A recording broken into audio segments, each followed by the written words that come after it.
Kita masih dalam bab qiraatul Quran ba'dal hadath wa ghairihi, baca Quran setelah berhadath dan yang lainnya. Hadis nomor 183, qala haddatsana Ismail qala haddatsani Malik an Makhramah bin Sulaiman an Quraib maula Ibn Abbas anna Abdullah bin Abbas radhiyallahu anhuma akhbarahu, bahwasanya Ibnu Abbas radhiyallahu anhuma mengabarkan kepada Quraib annahu bata lailatan inda Maimunah zaujin Nabi sallallahu alaihi wasallam wa hiya khalatuhu, bahwasanya Ibnu Abbas tidur bermalam di rumahnya Maimunah, istri Nabi sallallahu alaihi wasallam, dan Maimunah itu adalah bibinya Ibnu Abbas. Ya, khalatuhu berarti Maimunah itu saudarinya ibunya Ibnu Abbas. Kemudian kata Ibnu Abbas, dan Ibnu Abbas masih kecil, fattaja'tu fi ardil wisadah wa taja'a Rasulullah sallallahu wa ahlu fi tuliha. Jadi di tempat tidur Nabi sallallahu alaihi wasallam, misalnya ini tempat tidur, Nabi tidur di bagian panjangnya sama Maimunah, Ibnu Abbas di bagian pinggirnya. Paham? Jadi Nabi begini, atau sebaliknya Nabi sallallahu alaihi wasallam Ibnu Abbas sebelah sini. Jadi Ibnu Abbas sebelah yang lebarnya, adapun Nabi dan Maimunah di sebelah bagian apa? Panjangnya, ya.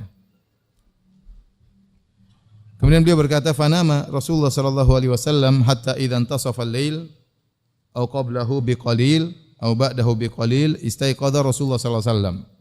Maka Nabi sallallahu alaihi wasallam tidur. Ini menunjukkan Nabi tidur di awal malam. Tatkala tiba tengah malam atau sebelum tengah malam, sedikit sebelum tengah malam atau sedikit setelah tengah malam, maka beliau pun bangun, Rasulullah sallallahu alaihi wasallam.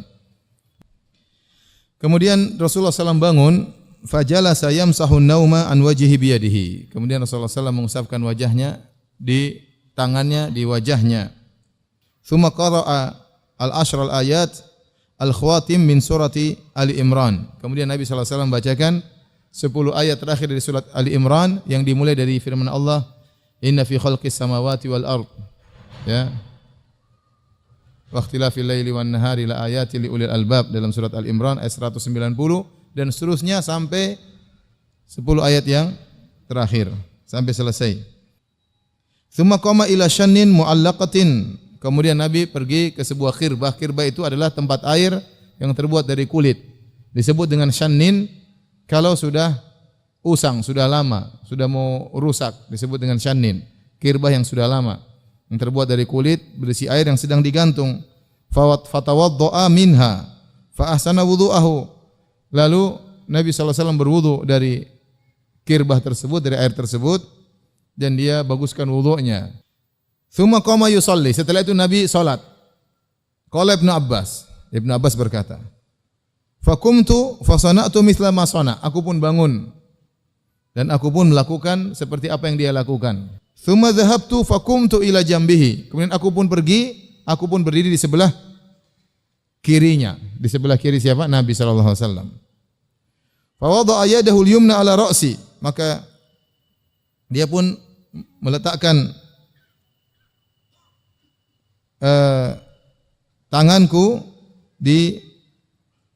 meletakkan tangan beliau di atas kepalaku. Wa akhadha bi udhunil yumna. Kemudian dia memegang telingaku sebagian kanan. Yaftiluha. Dia bikin gini dikit. Tidak dijewer, enggak ya, cuma di apa? Diputar dikit, ya. Yaitu disuruh pindah ke sebelah apa? Kanan. Disuruh pindah sebelah kanan. Fa shalla rak'ataini, maka Nabi pun salat 2 rakaat. Ibnu Abbas bermakmum kepada Nabi sallallahu alaihi wasallam. Kemudian salam. Tsumma rak'ataini, kemudian salat lagi 2 rakaat. Tsumma rak'ataini, berapa itu? 1 2 3. 2 rakaat yang ketiga. Tsumma rak'ataini, 2 rakaat yang keempat.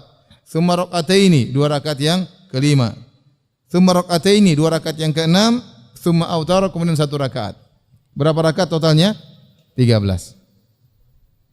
Tsumma taja'a, kemudian beliau tidur lagi, berbaring lagi. Hatta atahul muadzin. Kemudian sampai datang muadzin, yaitu azan subuh. Faqama fa shalla rak'ataini khafifatain. Kemudian beliau bangun dan beliau tidak batal. Kemudian beliau salat 2 rakaat yang ringan, yaitu salat qabliyah subuh. Tsumma kharaja fa shalla subha. Kemudian dia pun keluar dari rumah menuju salat subuh. Bab man lam yatawadda illa minal ghashi al-muthqil.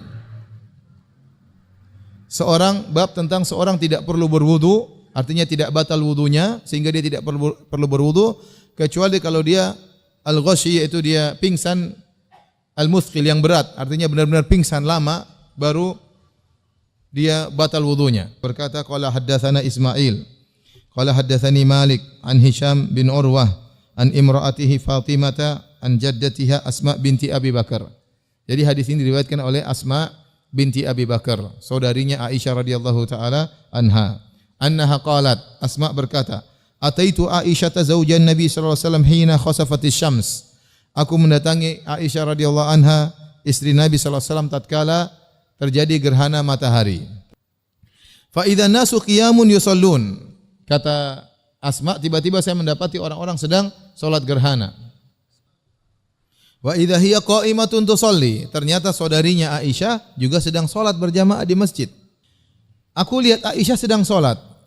Faqultu malin nas. Asma tanya sama Aisyah. Aisyah sedang salat. Ada apa orang-orang? Kok pada salat siang hari? Ini salat apa? Nah, Aisyah enggak boleh jawab, kalau jawab batal kan? Ya. Fa asyarat biyadiha nahwa sama. Dia gini. Dia pun mengisyaratkan ke langit. Wa qalat subhanallah. Fa qultu ayatun. Aku berkata, nanya lagi, emang ada gerhana? Ada kebesaran Allah ayat? Fa asyarat an-na'am, maka dia isyaratkan lagi. Iya, tapi dia tidak ngomong karena dia sedang apa? Salat. Fa qumtu, akhirnya Asma ikut salat. Asma ikut apa? Salat. Saking lamanya hatta tajallanil ghashi. Sampai aku pun mau pingsan, kata Asma. Wa ja'altu asubbu fawqa ra'si ma'an. Kata Asma, aku pun mengambil air untuk aku siramkan ke kepalaku. Falamman sarafa Rasulullah sallallahu alaihi wasallam, setelah Rasulullah sallallahu selesai salat, hamidallahu asna alaihi, maka Nabi pun memuji Allah dan menyanjung Allah Subhanahu wa taala. Tsumma qala, kemudian Nabi berkata, ma min syai'in kuntu lam arahu illa qad ra'aituhu fi maqami hadza. Tidak ada satu perkara pun yang sebelumnya aku belum lihat, sekarang aku lihat di saat ini. Hatta al-jannata wan nar, aku lihat di tempat salatku itu sampai aku lihat surga dan neraka. Ya, disebutkan dalam riwayat yang lain Nabi lihat, disitulah Nabi melihat Amr bin Luhai al-Khuzai yajuru qasbahu fin nar. Amr bin Luhai al-Khuzai menggeret ususnya di neraka jahanam karena dia yang pertama kali mengkeramatkan onta dan kambing-kambing, dan dia pertama kali membawa kesyirikan di Jazirah Al-Arab. Kemudian juga dia melihat dakhalat imra'atun nar fi hirratin habasatha la hiya at'amatha wa la hiya tarakatha ta'kulu min khashashil ard. Beliau juga melihat seorang wanita yang masuk neraka gara-gara seekor kucing yang dia kekang, tidak dikasih makan sampai akhirnya mati, ya. Tidak dilepaskan cari makan sendiri dan juga tidak dikasih makan. Dia juga melihat, Rasulullah juga melihat seorang yang tatkala dia di Mekah, dia lagi tawaf, dia mengambil barang-barang orang dengan tongkatnya, ya. Kalau orang tidak tahu dia ambil, kalau orang ketahuan dia bilang kesangkut tongkatnya, ya. Dia lihat, Rasulullah SAW melihat banyak kejadian. Rasulullah SAW juga melihat surga, Rasulullah SAW melihat neraka. Tatkala Rasulullah SAW berjam-jam tersebut. Kemudian Nabi berkata, walaqad uhiya ilayya, dan telah diwahyukan kepadaku, annakum tuftanuna fil kubur mithla au qariban min fitnati dajjal. Telah diwahyukan kepadaku bahwasanya kalian itu akan mendapat fitnah. Fitnah artinya adalah ujian. Artinya adalah ujian. Fitnah kubur artinya pertanyaan mungkar dan nakir. Jadi dalam kubur ada namanya fitnah kubur, ada namanya azab kubur. Kalau azab kubur ya azab, kalau fitnah itulah pertanyaan mungkar dan nakir. Yang kata Nabi SAW, fitnah tersebut seperti atau mirip dengan fitnah Dajjal. Berarti sangat berat fitnah tersebut. La adri ayu dzalika qalat Asma. Kata sang perawi, saya tidak tahu apakah Asma mengatakan Nabi berkata fitnah di kuburan seperti fitnah Dajjal atau mirip fitnah Dajjal. Saya tidak tahu, dia bilang seperti atau mirip. Ini menunjukkan amanahnya perawi. Sampai kalau ada lafal dia ragu, dia bilang saya ragu. Asma waktu meriwayatkan dari Nabi SAW, dia mengatakan fitnah persis seperti fitnah Dajjal atau mirip dekat dengan fitnah Dajjal. Kemudian Nabi berkata, yu'ta ahadukum fayuqal.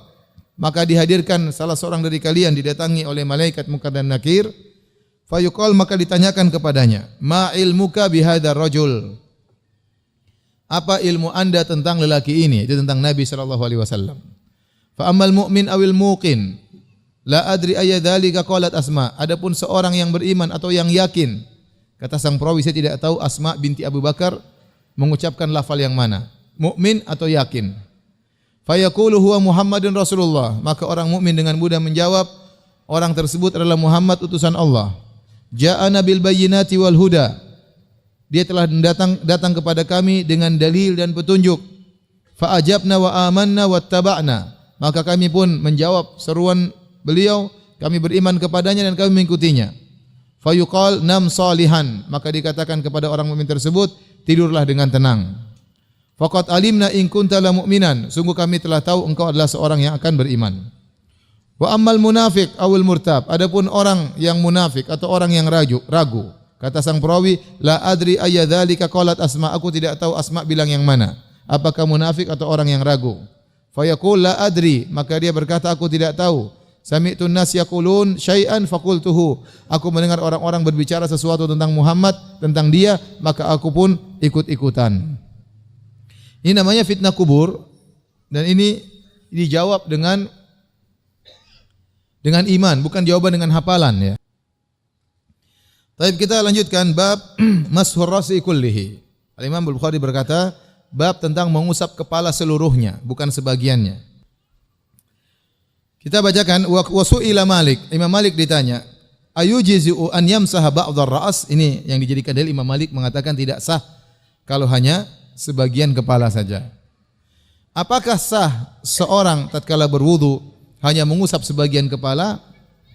Fahtajja bi hadithi Abdullah bin Zaid, maka Imam Malik berdalil dengan hadis Abdullah bin Zaid, yang hadis tersebut bahwasanya Nabi sallallahu alaihi wasallam akan kita baca usapnya seluruhnya. Ini dalil bahwasanya Imam Malik memandang tidak sah berwudu kalau tidak mengusap seluruh apa? Kepala.